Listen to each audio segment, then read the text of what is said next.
Hey, what is up guys? It's ElasticSpyder here, and today I've got a Dimitry Donskoi review. So, this ship is a fun ship. I like it a lot. It's the first time you get 180mm guns since Tier 5 with the Kirov.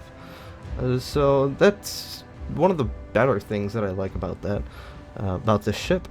But we will go in depth into all the import statistics, what captain perks you should use, and what equipment modules you should equip.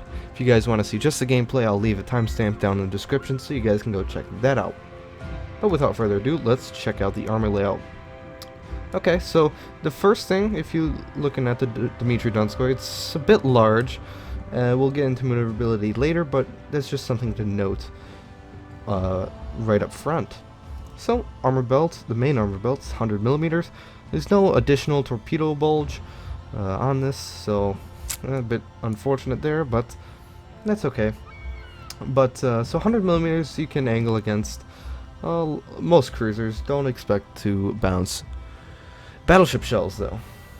Let's remove some of the good stuff, and then we can see just how big the Citadel is. Rides decently high up in the water. Going right down to the waterline. It does ride a bit high, but the ship in general, it runs pretty low. You can see by the armor belt here that it does run pretty sleek and slim, but it does have a large superstructure. But the good thing though is that it's got decent 175mm of armor on the front turret face. So that's pretty good, but besides that, armor's not the best. You'll have to wait till the Moskva to do that. You get 43,300 hit points in top configuration. I try to do everything in top configuration, and as I was saying before, get these amazing, kind of amazing, 180mm guns. Get a nice 11-second reload. 180-degree turn time's not too bad, 23.5 seconds. It's very respectable. The dispersion though is very, very good at 145 meters, and you get 17.8 kilometer range. And they fly quite fast as well, 920 meters per second. That speed is going to compete directly with things like the Baltimore, Ibuki, Neptune, and the Rune, which do all pretty much have slower shell velocities. The Rune might beat it out, but all of the other ships, they definitely do not have a faster shell speed, so you will be hitting your targets at longer ranges more often. Decent AP damage, and you can see there 18% fire chance. That is very, very good. Secondaries, look at those troll secondaries, 1 kilometer per second. Alright, thanks Wargaming. Moving on to the torpedoes. The torpedoes are pretty good. It was a pleasant surprise to see that I get 8-kilometer torpedoes, as you can see there. They are a bit slow, 55 knots, but they do hit decently hard, 14,000 roughly hit points. And they are spotted at 1.1 kilometers. I believe the Benson's torpedoes, let's check out those. You can see 1.1 kilometers, and they are the same speed, so these are basically just Benson torpedoes. That do a little bit less damage, but that is okay. You shouldn't be using your torpedoes as your main armament, so they're kind of in dire situations. AA, I have not gone for an AA spec build, but when you've got defensive fire going, you will shred planes, even T-10 planes, but that shouldn't be a surprise to you guys. But the AA is god tier. It is almost as good, if not better, than the Baltimore. You can see the damages here, pretty solid damage. You can go out to 5 kilometers. Of course, I'm not going for an AA build at all, so yeah, that is pretty respectable for really just stock AA. 36 knots, good speed for a cruiser. I do like to see a nice solid 36 knots. You can almost compete with a lot of destroyers at this tier. Considering, let's look at the Fletcher. does 38.3 knots, and that's with the speed flag, so take it for what it is. 760-meter turning circle. That is awesome. I love that so much. Kind of put it into perspective here. Des Moines, 770. Zao? You think Zao's maneuverable? 840. It's a pretty sleek cruiser for how big it is. An 8.4 second rudder shift, that is also very, very good. Concealment is kind of its drawback though. 12.7 kilometer concealment, that is of the likes of something like the Hindenburg, 12.3 you see there. So the concealment is part of a problem even with Concealment Expert. So just have to keep that in mind, but this ship is more oriented to more of a supportive passive playstyle, kind of like if you've got a Kutuzov. You definitely know this, the Kutuzov isn't amazing at closer ranges. It does excel, but it's more of a long-range support ship. Okay, so, wow, that was very high-pitched. But let's move on to the captain perks. Since this is a pretty standard cruiser build, I would say. First, I would say ship survivability. That's probably your best bet, since this captain is going into the Moskva. That ship is so big, a lot of people like to burn it down because that's usually the easiest and best way to kill a Moskva, besides detonating it. So I just went with basics of survivability. It's never a bad option. Expert marksman to turn those guns very, very quickly. Depends on what you like to do here. First, I went with superintendent, just because you get an extra defensive fire, radar, especially radar, and an extra heal. So that is pretty critical at higher tiers. However, if you're at the lower tiers with something like the Kirov or the Bugioni even, Vigilance might be a better option for you if you see yourself getting eaten by torps a lot. And that can also come in handy for maybe ranked dodging torpedoes, but you can make the same argument with Superintendent because you get more radars. But either way, I just went Superintendent first, and when I got 18-point captain, I went with Vigilance. Demolition Expert, I like to run Demo Expert just for the fact that I can set a lot of fires, and these ships do excel at that. They've got smaller caliber guns, but they shoot out a lot of shells, and with a great dispersion, you will land a lot of those shells too, so you are sometimes better than the Japanese at setting fires. However, if you're going for an AA build, the Advanced Firing Training option can also work, as well as manual fire control for AA. Because as we saw earlier, these are 100mm guns, and they are some of the most potent guns. You can see there's only a 7 DPS difference between your highest caliber AA guns and these 45 mils. So actually speccing for manual fire control for AA is probably the better option over AFT if you're doing that, just because just that pure DPS at that range is quite good. And then finally, Concealment Expert. This ship kind of needs it. Without it, it would be something of the likes of 13.5, 14 kilometers. And that's pretty bad for a cruiser, because considering my Montana can get down to 13.4, as we can see there with a full stealth build, you kind of do need it. Moving on to the upgrade path. Let's see, what would I say first? Ooh, this is a hard one. I think probably the hulls first. I think that's probably the best option. However, I think this one is relatively cheap. I think it's like 22,000 to get, so if you got some free XP laying around, maybe you can go for this. That way it gives you a little bit of a better buffer room. 16.2, yeah, so I mean, it's certainly not a bad range, but the hulls are very, very competitive. You gain HP, better AA, and maneuverability. You can see here, if we go to the maneuverability, you increase your rudder shift by about 3.5 seconds. So yeah, it's kind of your decision, but excuse me. In terms of consumables, I run all premium. minus the... Oh, no, I do run this. But definitely at this tier you need damage control party. That is a necessity, so definitely have that. And I would say probably the heal. You being alive is more beneficial to your team than I would say probably defensive fire with such rarity of carriers. And normally you don't see DDs a lot. I usually only go through 1 or 2 radars per game, so you can probably live with that without that. Obviously, you want main armaments 1. The other 2 are pretty useless for a cruiser.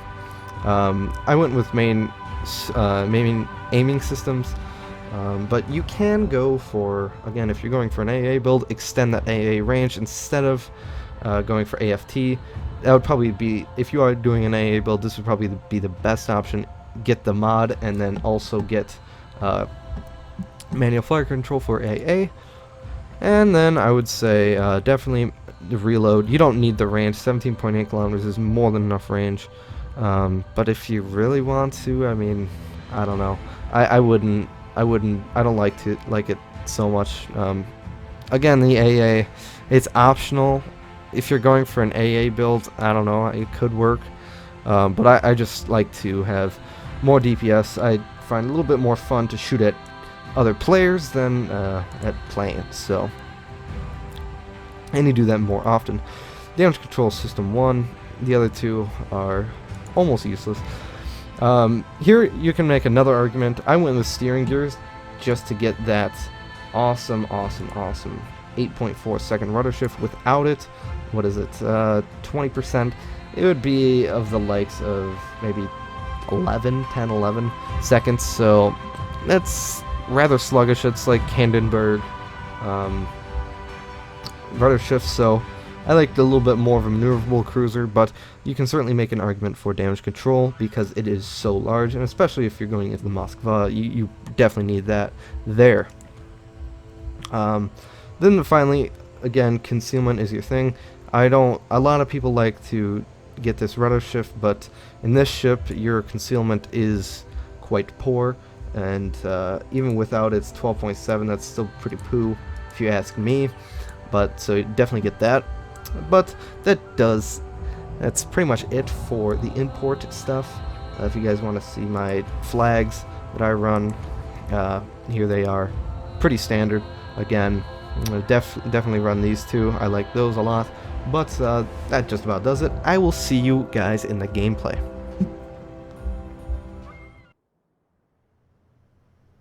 Alright boys, so we're at the gameplay, and we are playing on the map Hotspot.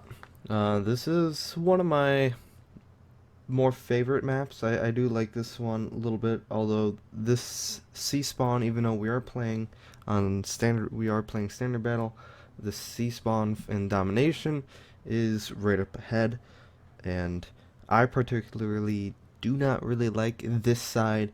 I prefer the other side, A cap, but that is okay, because I will probably go over there anyway, just because it's better for longer range engagements, which I have detailed that in the import statistics, that this ship is geared more towards a longer range support ship than an actual, like, close quarter, brawler sort of thing. So that's what that is. So I'm just gonna be hanging back. I can use the range of my radar if I need to, and if I need to push up a little bit, I can do that, because it's much easier to go forward than it is to go backwards. Because if you get caught out and you're too far forwards, then sometimes it is very, very hard to turn around without taking a lot of damage, especially with a lot of battleships in the game. Kind of like we have here. There's a few. So, but then one of the first ships pops up, but unfortunately I am not prepared to take a shot at him, so I don't do that. But I'm just supporting my DDs. The 2 ships behind me, they're not helping out too much. They're kind of sitting behind me. So I'm kind of the middle ground. There is a carrier in play in this game, so do have to keep that in mind as well. I do run defensive fire on my Russian cruisers, just for the fact that I, I really think it suits them better since they are a longer range support ship. They don't really need the hydro, and you'll see here in a minute how deadly the defensive fire is on these Russian cruisers. You absolutely melt planes, and I'm only a Donskoi, and I'm going up against T-10 planes, so it, it it just goes to show that this ship does have some potential. Here comes some torpedoes, most likely from the destroyer, but they die out rather quickly, and I don't have to worry about them. Bit of an early scare. I wasn't sure if I would actually make it through without taking some damage from those torpedoes, but I managed to get off a bit lucky. First salvo out, no penetrations, no damage, bit unfortunate. But then is that enemy Shimakaze? Looks like gets spotted. Enemy destroyer gets spotted. Overshoot a bit. Bit unfortunate for myself. Here I probably could have popped my radar for my friendly destroyer so he could do some work on that Shima while he is kind of spotted in a bad position. I activate my defense fire just because I don't know if these planes are going after me or my friendly destroyer, but he ends up dropping on me, and then his whole squadron gets shot down with my defensive fire. It's pretty funny to watch just these squads just melt, and to think I'm not even running a full AA spec build, you know, as I detailed in the import statistics and Captain Perks slot. I run defensive fire. I don't run advanced firing training even um, or even manual fire control for AA armament. You know, I just decided, well, it's not worth it. Surprised that Montana didn't shoot at me actually while I was sitting broadside. I was sitting broadside for quite some time, but the destroyers pop up, so I'm going to start picking a fight with them while trying not to be a potato and eat some torpedoes, because that would be rather unfortunate. One thing I do want to point out on the Donskoi is that it has better firing angles, slightly better firing angles, when it's sailing away from targets than it does sailing towards targets. Like just to note, the angle at which, if you're sailing forward, the angle at which, you will see this, I'm sure, later part of this video, but the angle at which you can get a full broadside off is like something like 43 degrees, or it's something almost, you know, mid 40s. It is pretty poor to get the full broadside off. Now, you can get a 3 out of your 4 turrets singing at about like 35-ish degrees, which is much more respectable, and you can actually do a lot of damage just by having, you know, only 3/4 of your DPS to bear, your full DPS, that is. So that's just another thing to note while you are playing the Donskoi.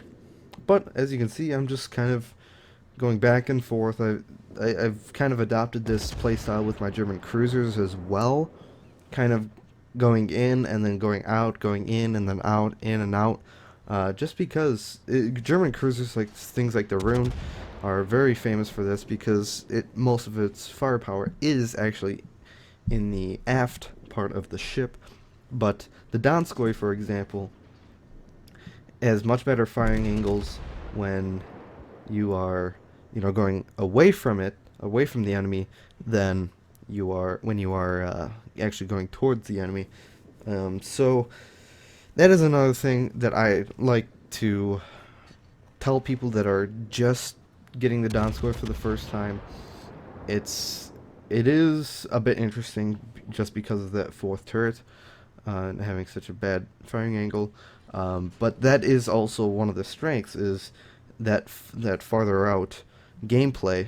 And since you've got two super firing turrets in the front and the rear, you can kind of do both. You can, you know, attack very well, but you can also uh, retreat very well as well, as well. Either way, um, this is still a very, very strong ship.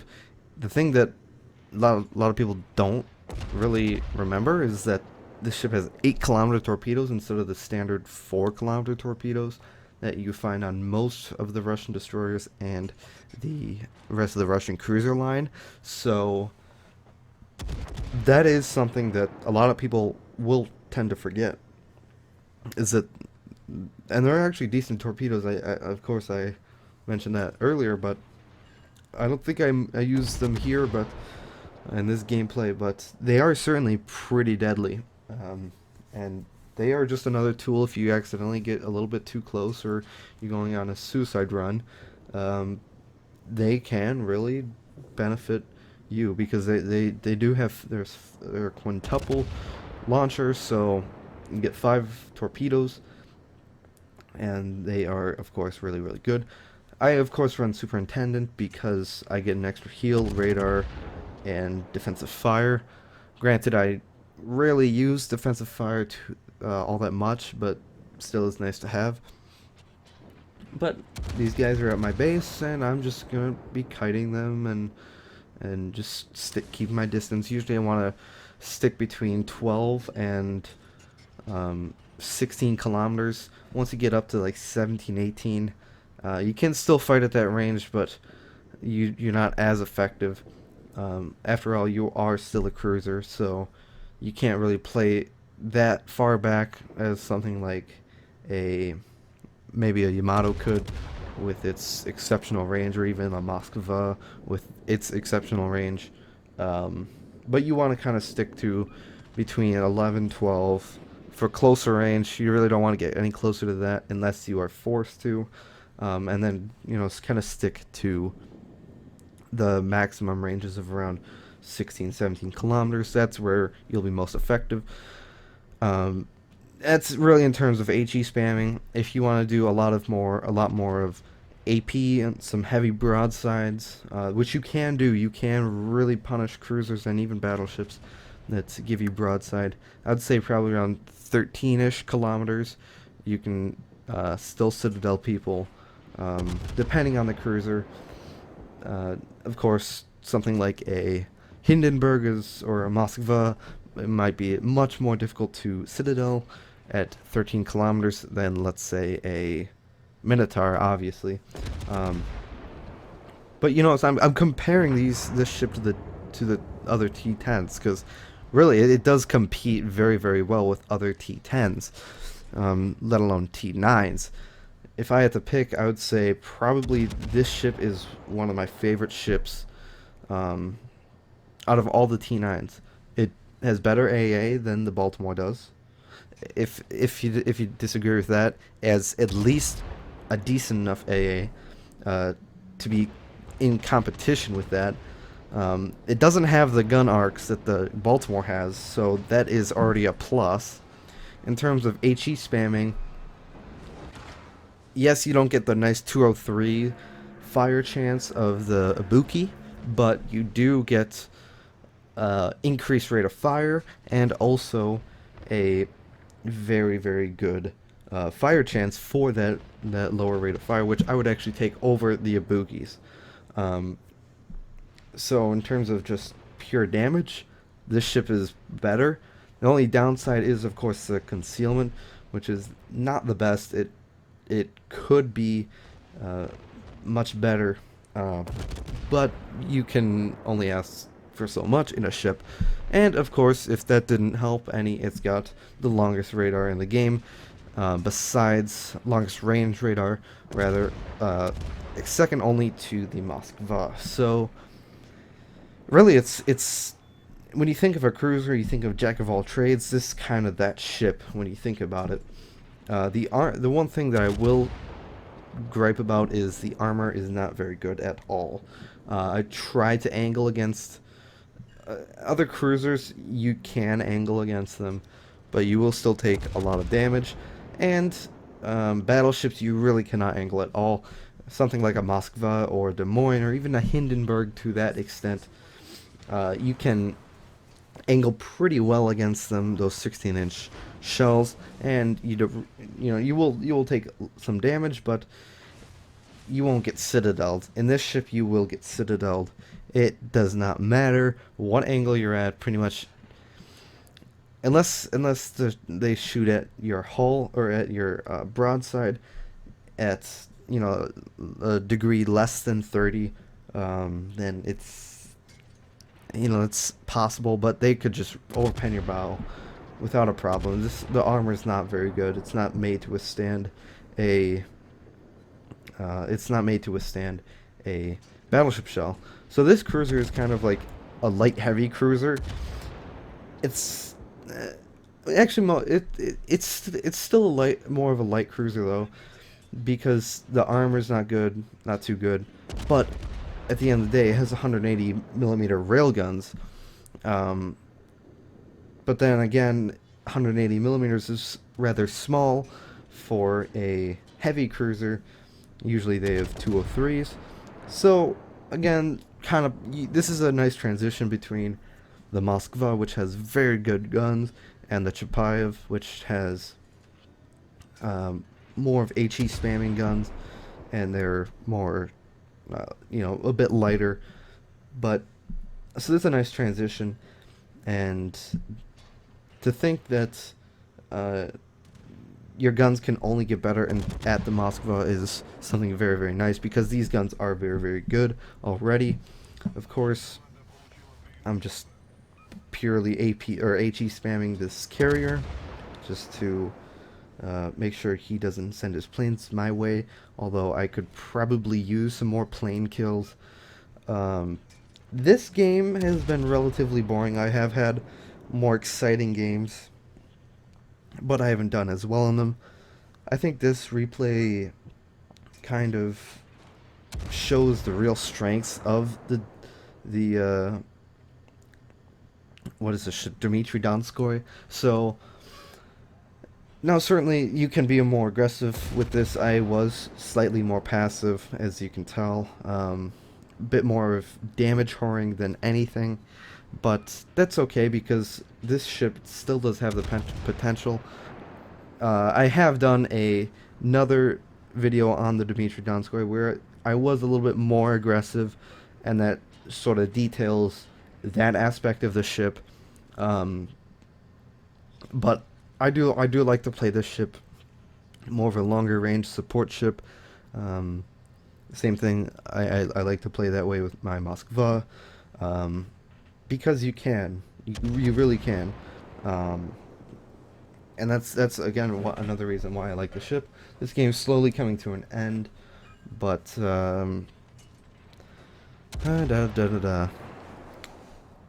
yeah, I think that's pretty much it. Haven't really got to use the heal. It seems like a pretty standard heal, if I might say so myself. But there we go. I get Arsonist on the carrier. That's nice. What is 160,000 damage, 150,000 damage, whatever. So this game will just go on and on. And continuing on with the post-game screenshots, I ended up doing 161,000 damage. I get 11,000 XP, 555,000 free XP.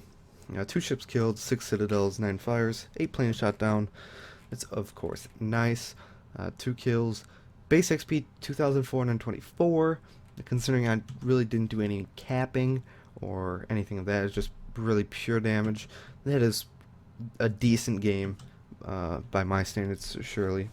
As you can see, the damage caused: high explosion, 64,000, AP 53,000, fire damage 43,000. Pretty balanced. That's a lot of my results. They were around there in terms of damage distribution. And then credits and XP.